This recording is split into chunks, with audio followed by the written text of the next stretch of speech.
Genesis 3:1-24. Ang ahas nga ay lalong tuso kaysa alinman sa mga hayop sa parang nanilikha ng Panginoong Diyos.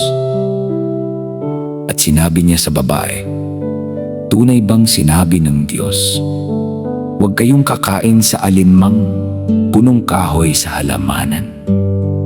At sinabi ng babae sa ahas, sa bunga ng mga punong kahoy sa halamanan ay makakakain kami.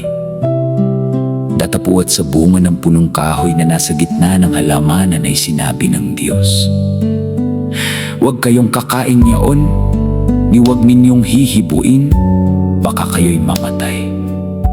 At sinabi ng ahas sa babae, tunay na hindi kayo mamamatay.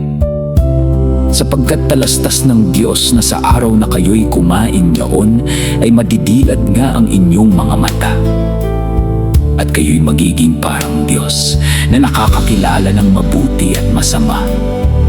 At nang makita ng babae na ang bunga ng punong kahoy ay mabuting kanin at nakalulugod sa mga mata, at kahoy na mananasa upang magpapantas sa tao, ay pumitas siya ng bunga niyaon at kinain, at binigyan din niya ang kanyang asawang kasama niya, at ito'y kumain.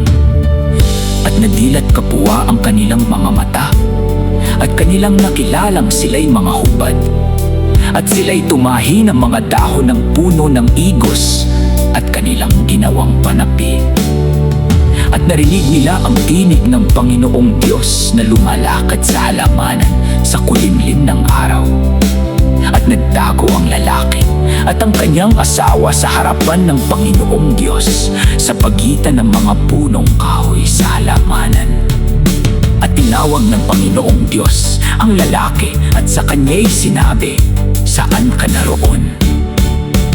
At sinabi niya, narinig ko ang iyong tinig sa halamanan, at ako'y natakot, sapagkat ako'y hubad at ako'y nagtago. At sinabi niya, sinong nagsabi sa iyong ikaw ay hubad?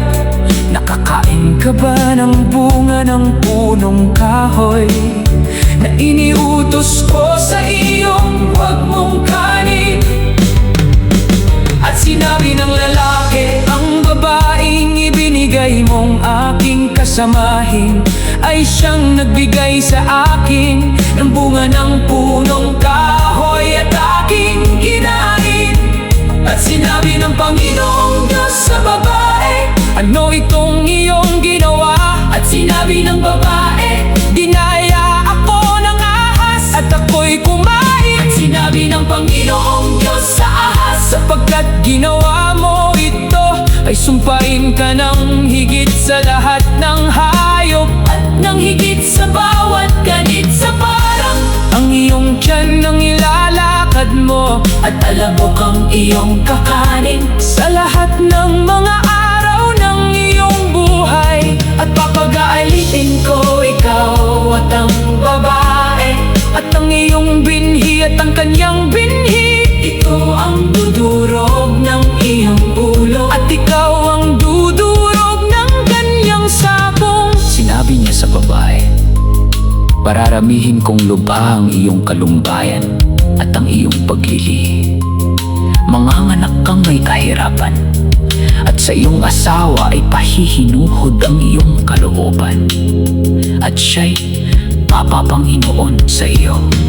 At kay Adam ay sinabi, sapagkat iyong dininig ang tinig ng iyong asawa, at kumain ka ng bunga ng punong kahoy na aking iniutos sa iyo na sinabi, huwag kang kakain niyaon, sumpain ang lupa dahil sa iyo.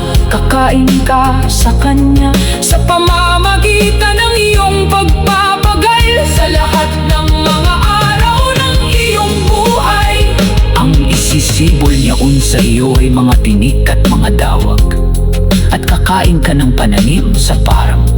Sa pawis ng iyong muka ay kakain ka ng tinapay, hanggang sa ikaw ay mauwi sa lupa, sapagkat dyan ka kinuha, sapagkat ikaw ay alabok at sa alabok ka uuwi. Pinaglaban ng lalaki ang kanyang asawa, sapagkat siya ang naging ina ng lahat ng mga nabubuhay. At iginawa ng Panginoong Diyos si Adam at ang kanyang asawa ng mga kasuotang balat, at sila'y pinagitan. At sinabi ng Panginoong Diyos, narito't ang tao'y naging parang isa sa atin, na nakakakilala ng mabuti at ng masama. At baka ngayon iunat ang kanyang kamay, at pumitas naman ng bunga ng punong kahoy ng buhay, at kumain at mabuhay magpakailanman. Kaya pinalayas siya ng Panginoong Diyos sa halamanan ng Eden, upang kanyang bugirin ang lupaing pinagkunan sa kanya. Ang lupa't itinaboy ang lalaki, at inilagay sa silanganan ng halamanan ng Eden ang mga erupin, at ang isang nagningingas na taba na umiikot, upang ingatan ang daang patungo sa kahoy ng buhay.